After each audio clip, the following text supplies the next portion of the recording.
ہاں جی جناب، تو کیسے ہیں آپ لوگ؟ میں امید کرتی ہوں آپ سب خیریت سے ہوں گے اور خوش و خرم ہوں گے۔ میں ہوں ایمان اور میں آپ کی خدمت میں کہانیاں لے کر آتی رہتی ہوں۔ آج بھی اسی غرض سے آپ کی خدمت میں حاضر ہوں۔ کہانی کو آخر تک لازمی سنیے گا۔ چلتے ہیں کہانی کی طرف۔ رات کی تاریکی میں ایک چھوٹی سی لوکل ٹرین ایک پرانے اور سنسان اسٹیشن پر رکتی تھی۔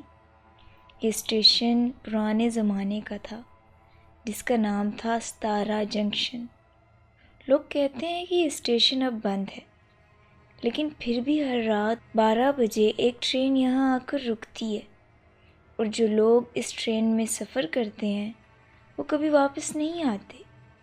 ایک کہانی ایک صحافی ارجن سے شروع ہوتی ہے۔ ارجن اپنی کہانیوں کی وجہ سے مشہور تھا، لیکن اس کا ایک خواب تھا کہ وہ ایک ایسی حقیقت کا پتہ لگائے جو دنیا کو ہلا کر رکھ دے۔ ایک دن اس کے دوست کرن نے اس سے ایک پرانی کہانی سنائی، ستارہ جنکشن کے راز کی کہانی۔ کرن نے کہا، ارجن، اگر تمہیں واقعی کچھ انوکھا اور خوفناک چاہیے تو ستارہ جنکشن کا سفر کرو، لیکن یاد رکھنا وہاں سے واپس آنا آسان نہیں ہے۔ ارجن نے بغیر ڈرے فیصلہ کیا کہ وہ ستارہ جنکشن جائے گا اور وہاں کے راز کو سمجھے گا۔ اس نے اپنے دوست کرن کے ساتھ رات کے 11 بجے کا وقت مقرر کیا۔ دونوں ایک چھوٹی سی گاڑی لے کر اسٹیشن کے قریب پہنچے۔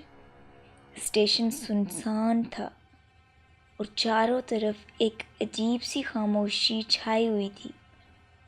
پلیٹ فارم پر ایک پرانی تختی لگی ہوئی تھی جس پر لکھا تھا ستارہ جنکشن، ایک سفر جو واپس نہیں لاتا۔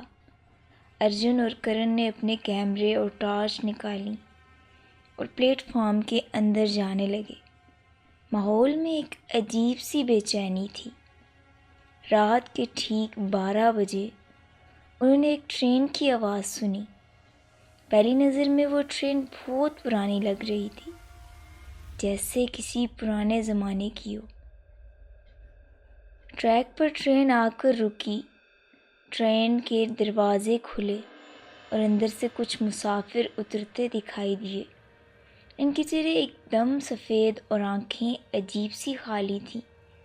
ایک عورت سفید ساڑی میں ملبوس ان کے قریب آئی اور کہا، تم یہاں کیوں آئے ہو؟ یہ جگہ تمہارے لیے نہیں ہے۔ ارجن نے جواب دیا، ہم یہاں کے راز کا پتہ لگانے آئے ہیں۔ کیا تم ہمیں بتا سکتی ہو کہ یہ ٹرین اور یہ اسٹیشن کس زمانے کے ہیں؟ عورت نے کچھ بولے بغیر انہیں عجیب نظروں سے دیکھا۔ پھر اس نے کہا، جو سچ جاننا چاہتا ہے اسے اپنی جان کا سودا کرنا ہوگا۔ ارجن اور کرن نے فیصلہ کیا کہ وہ اس ٹرین میں سفر کریں گے۔ جیسے ہی وہ اندر گئے، ٹرین کا دروازہ بند ہو گیا۔ ٹرین آہستہ آہستہ چلنے لگی۔ ارجن نے دیکھا کہ اندر بیٹھے ہوئے لوگ زیادہ انسان نہیں لگ رہے۔ ان کے ہاتھوں اور چہروں پر عجیب نشانات ہیں، جیسے وہ زندہ نہیں بلکہ کوئی اور مخلوق ہو۔ ایک مسافر جو کونے میں بیٹھا ہوا تھا ارجن کی طرف دیکھ کر بولا، تمہارے پاس صرف ایک رات ہے۔